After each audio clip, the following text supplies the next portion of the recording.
Good morning, everyone. Time for another Take Time Tuesday. We start by breathing, so breathe in, breathe out.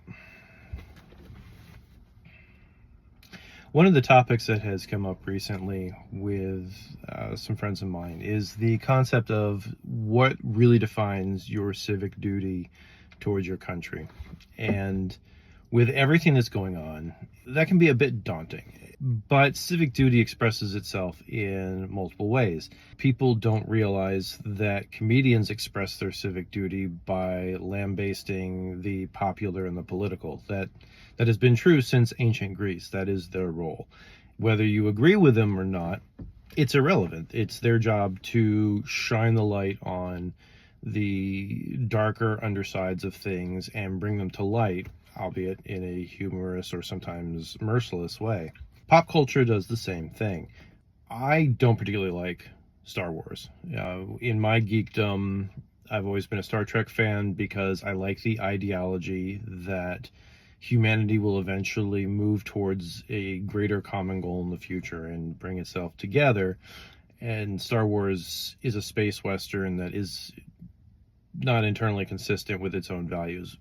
But that's not the point. In Star Wars, because of popular culture, if you don't know who Darth Vader is, then you literally have been living under a rock for the past nearly 50 years. We all know Darth Vader is the villain of the original 3 movies. Full stop.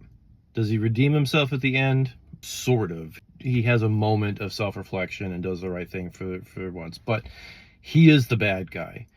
And we now have an entire political department using him as the embodiment of all that's good.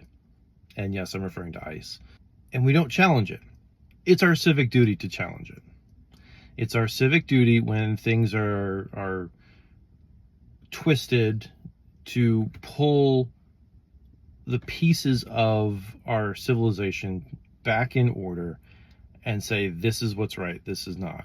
This is the direction we're supposed to go. This is not how you do it. And in our case, in the American society, it's very simple. Is it constitutional? Is it not? And we have decided to walk a path that has nothing to do with the Constitution by a long shot.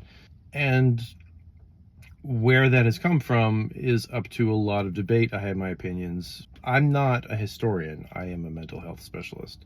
We are at the point where, salient too, because mental health is being eroded by just the very fabric of the discourse in our lives, which comes back again.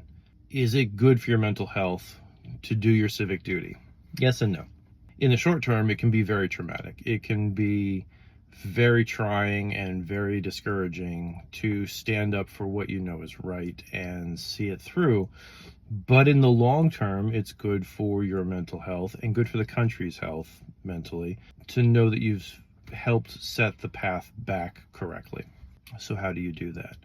You have an open discourse with the people around you.